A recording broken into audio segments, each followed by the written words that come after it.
Hey y'all, it's Miss Katie. Welcome to Heritage Ways, and I'm going to show you today how to grow a GNAT hotel.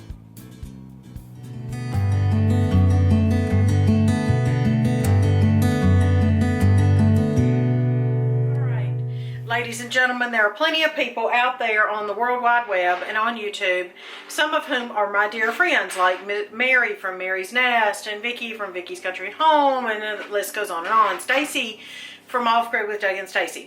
Those three specifically alone can tell you how to make apple cider vinegar.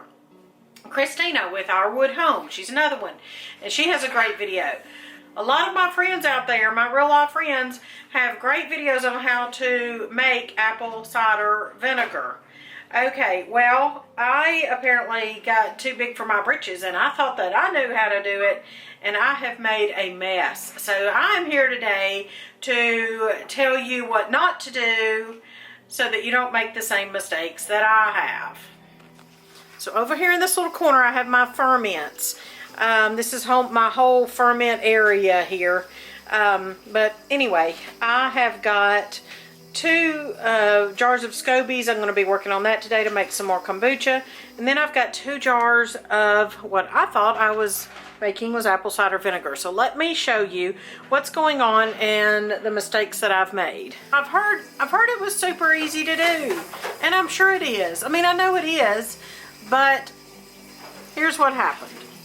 So these, let's see how long these have been in here. Oh my stars. You see the gnats? You probably can't see them flying around, but they're there.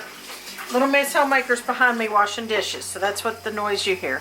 I don't know if you can see them, but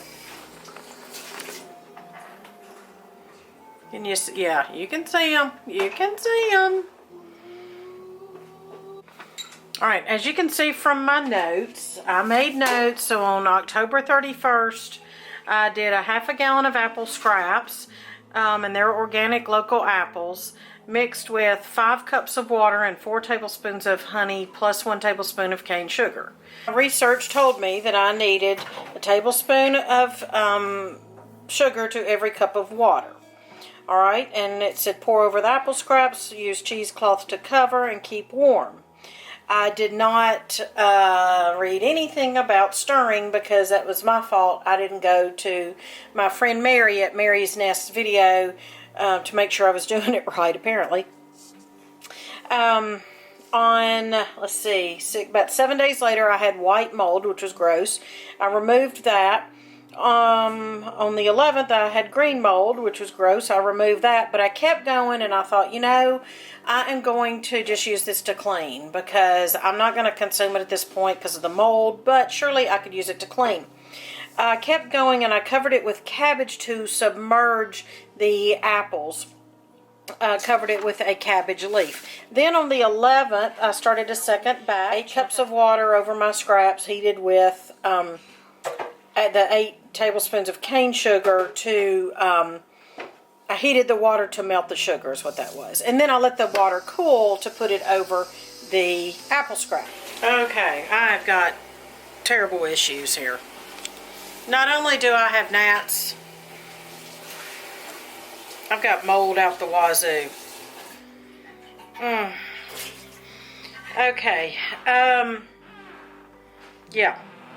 So the first thing is I learned that I should not have covered it with a cabbage leaf to submerge the apples.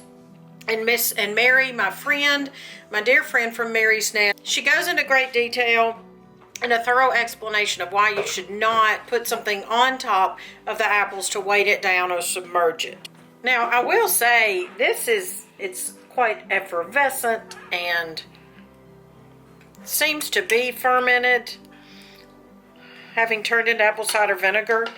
But what I'm going to do, I'm actually not going to throw this away. I've actually talked to Mary about this. But I'm going to... It actually doesn't smell horrible, quite honestly. It's just, you know, got mold. I'm actually going to use this for cleaning, strictly for cleaning because I don't want to waste it. But I should not have submerged the apples. Let's look at number 2 jar. Okay, this one had cheesecloth. Oh, my stars. Oh, goodness gracious. This is like beyond disgusting. Process. Oh, gross. Maggots or whatever. Mercy. I'm throwing this away. I'm throwing this out. I'm throwing it out back. It didn't even, there's no effervescence at all, and I don't want to even stick my face down there to smell it.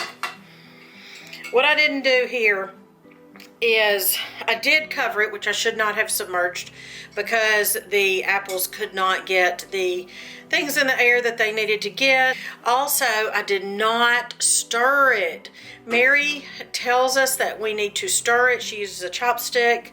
I would probably use a wooden spoon or some sort thing because I don't have a chopstick, but I did not stir it at all. Nothing I read said that I needed to stir it, and I apparently didn't read the right information.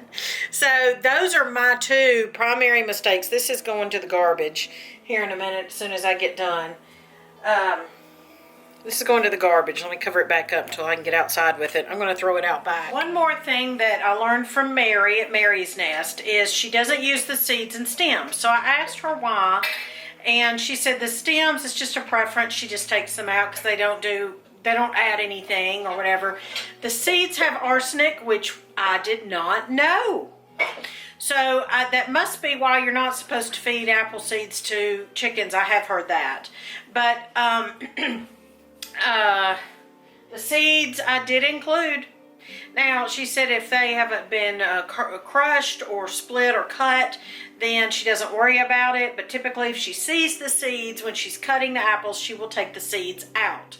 So I did not do that. It's another tip for you. So those are my tips. If you want to grow a GNAT hotel, you can do this. But my guess is you don't want to grow a GNAT hotel. And so you would make sure you need to stir your apple cider vinegar, and you would need to not submerge it, not weight it down. Stirring is going to prevent the mold, from what I've learned. And so I'll try it again. I probably won't make a video. There are plenty of good videos on how to make apple cider vinegar done by my friends. The videos are by my friends, so I'll link those. I'll find those links and I'll put them down in the description box for you if you want to actually know how to make decent apple cider vinegar that doesn't grow gnats. Thanks for watching today. I am Miss Katie, and this is Heritage Ways, where we honor home, celebrate heritage, and spread hope. I'm glad you visited me in my kitchen today, where we try to be real all the time. Bye, y'all.